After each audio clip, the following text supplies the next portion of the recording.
TV. I'm your host, Brent Rutemiller, and here we are in Dallas at the ASCA Clinic, where we get to talk about new technology, and we're talking about wearable technology today with Form. With me is Scott Dickens. Thank you for joining us, Scott. Thanks for having us. Out of Vancouver, Canada. And Tom Fowler with Polar. Where are you based out of? I am in Bethpage, New York.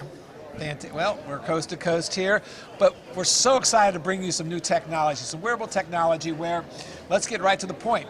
We have a new goggle in the market that's able to measure your metrics for swimming in interval time, pace, tempo, stroke rate, and now heart rate, with the marriage of Polar, who's been around for decades, leader in wearable technology back in the late 70s? Late 70s, our company was founded and was really the original first pioneer of what is now this huge industry called wearable tech. Wearable tech. Yeah. And then Form over here with Scott with what they've come and they've kind of migrated, to my understanding, from wearable technology in other sports. Absolutely. So we have a healthy background in wearable technology within eyewear. So our CEO, Dan Eisenhart, started Recon alongside of Tom over here on my right, and through about 6 rounds of wearable technology with ski and snowboard goggles, and then into biking and cycling and running glasses. We have the experience in bringing this kind of technology into a goggle such as swimming. But think about it now. You've got a goggle now that you can while you're swimming, get real feedback on very important metrics. Let's dive into some of the technology here. First of all, let's pull the product here. So, Scott, why don't I let you hold this up here? Absolutely. So what we're looking at here is that we've built a pair of goggles that's going to provide real-time metrics to a swimmer. And let's be honest, when I was swimming, the only time to get metrics is stopping at the wall, getting it from my coach, or taking a glance at the pace clock as I'm swimming. In between, go faster. Exactly. At no point when I was swimming did I never know my splits. With our Form goggles, when a swimmer does a flip turn and pushes off, you can actually get your split down to the hundredth of a second. So right now on the right eye socket, you have basically the apparatus. Now right here, this is your device, the Polar. That is the Polar OH1. You got a smaller one there. Pull that out there. Yeah. So as you can see, the OH1 is this tiny dime-sized puck, and it is an optical heart rate sensor. Made by Polar. Made by Polar, yep. Designed, developed, totally Polar technology end to end, and that little puck is harvesting the heart rate data directly from the athlete's temple, and then via Bluetooth is broadcasting that data directly to the Form goggle computer. Which is right here, and that's not a very long tooth. That's so it's trailing to there, and it's entering into the data that you're gathering. Absolutely. Right off the data. Now the goggle. So within the actual goggle, we have waveguide technology is where the swimmer is getting that feedback and those metrics, and it's non-obstructive, so it doesn't take over the line of sight.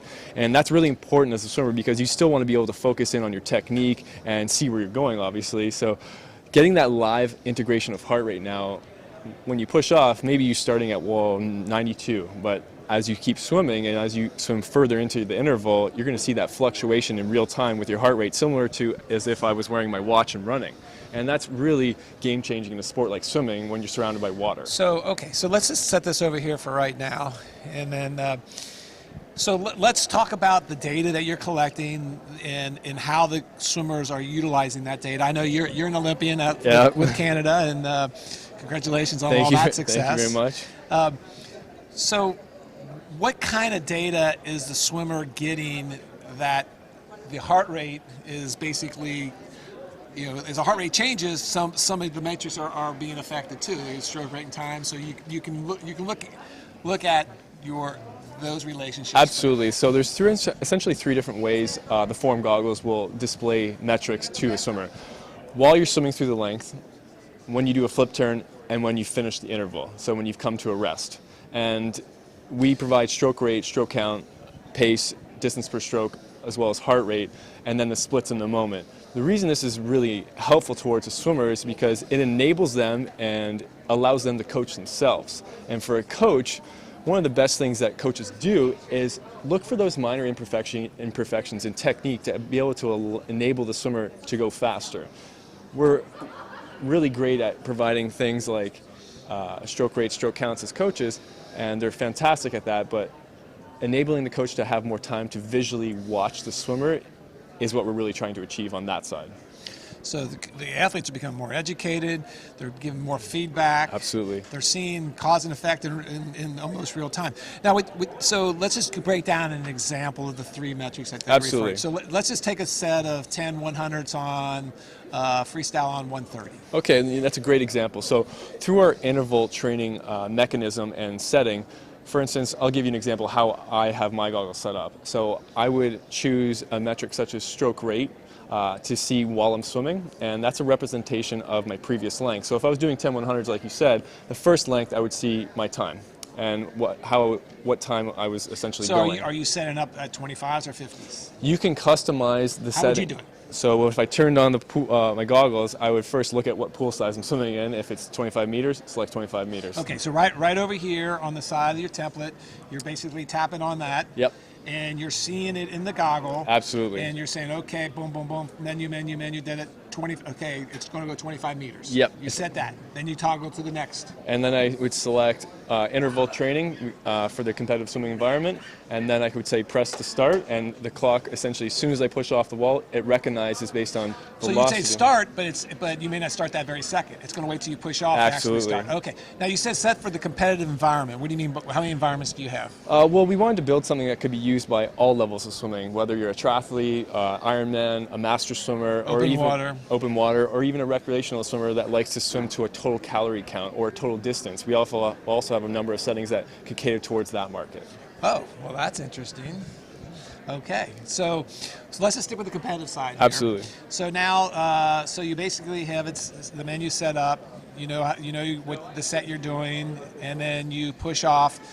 What's the first thing you're going to be seeing? You're going to see the clock start so that you can running time, and then as I get to the wall and do a flip turn or a touch turn, if I'm doing breaststroke or butterfly. Now remember, our set's 10 100s freestyle. Oh, you're right. Okay. So we're doing freestyle, do a flip turn, and when I push off, I have the ability to get a metric in that moment. So you can choose one of our 13 metrics. It's going to give you a feedback right then. Essentially, while I'm in that streamlined position. Okay. And what I like to set mine as personally is I want to see my split from that length I just did. You know what's really interesting? It's really going to force people to have longer breakouts because they want to take longer time in the water checking things out too, when you think about it. You can customize the length that it shows you your split. So you can do it long or short. Okay. Because if you want to go back to the swim screen, which is showing you what you were doing on your previous length, as you move through the 50, because maybe I want to see my stroke rate from my first 50, that's what I would see on my second as I'm swimming.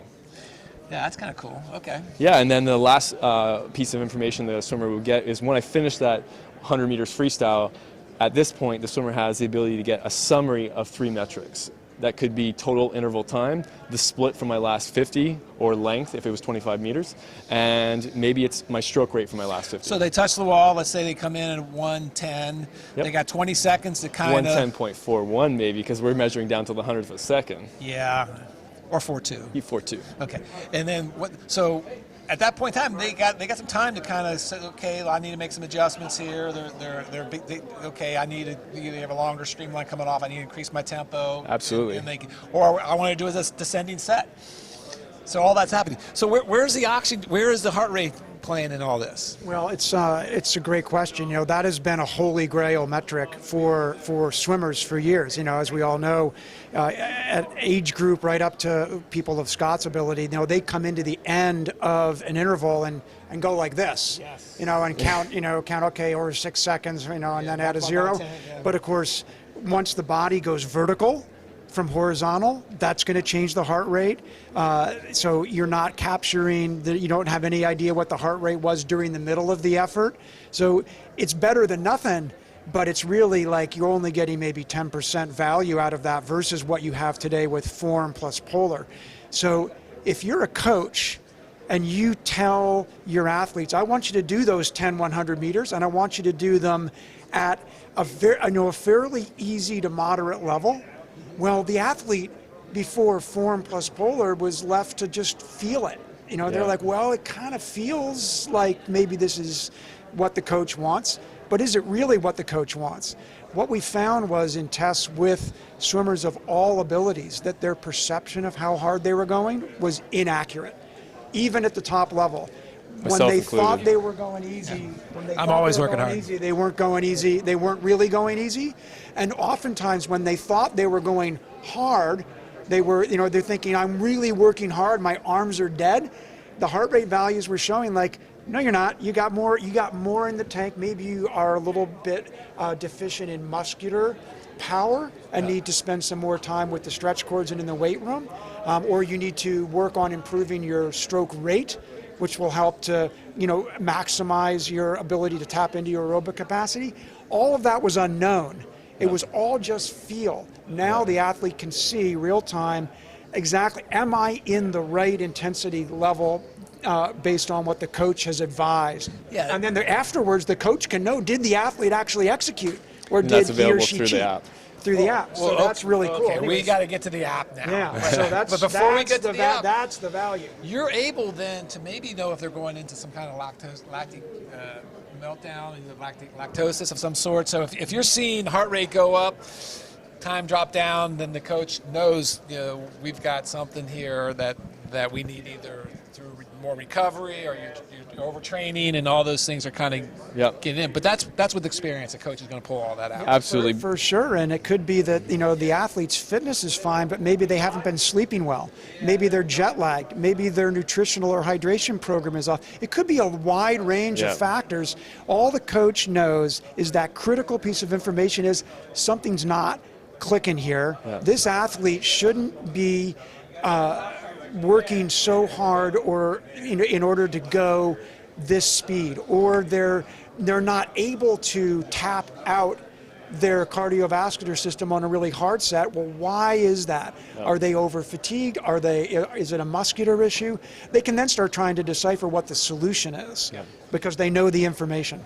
And with the Polar heart rate on the template, you said 10% more accurate at least versus all the, probably extremely coming Scott can speak to that. coming to the wall.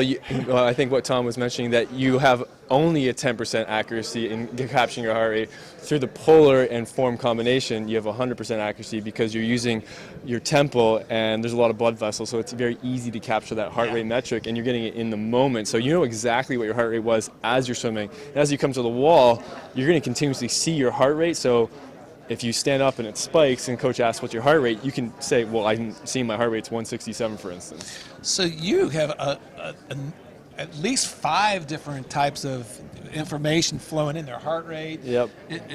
running time, splits, stroke rate, tempo, all being done there. And now you finish the set. Let's talk about the app. So the app's really critical because I know as a swimmer personally, I'm guilty of the sin of not keeping a logbook. And if I want to compare and contrast some of my efforts over a week-to-week basis or even year over year, I had to go off memory because, well, like I said, I didn't keep a log. And coaches are able to capture some of that data, but a lot of the time coaches have so many swimmers that it's encumbersome to actually be able to say, okay, I got 20 swimmers, 2 watches. Where am I going to find the time to record any of this on a notebook? So now everything that is done and while the swimmer is wearing the Form goggles is recorded and uploaded to their app so they can review after the fact. So basically, that's through Wi-Fi, Bluetooth? Bluetooth enabled, and as soon as you are done, you save and quit your workout via the goggle, Okay. and it syncs to the app, and you can see it in a matter of Fantastic. seconds. So they got your whole history of that workout and the season. Absolutely. Theoretically, you would have that, and you could. Do you have like? I know you guys. Well, first of all, you've only come on the market since August 7th. All right, so. I mean, you don't even have your first month birthday yet. I know. It's. I think we So experienced it on think about Saturday that. here. Yeah. So it's a really. You're in the right place at the right time. What is this thing retailing for? So we're retailing for $199 US, and we are really excited about that because of the ability to bring what we're all wearing on our wrist here to the display of goggles. So it's pretty amazing that we got wearable That's technology. Fantastic. Fantastic. Well, I think the response here has been fantastic. We're really happy to showcase what you're doing. It's wonderful that two great corporations have come together to combine wearable technology, take it to the next level. Thank you. It's what swimming's been looking for. Yep. Yes, Brent. thank you, Tom. Thank you very much. Thank you, Scott. Cheers. This is Brent Rudemeller with Swimming World TV saying, if you want to win, first help someone else win.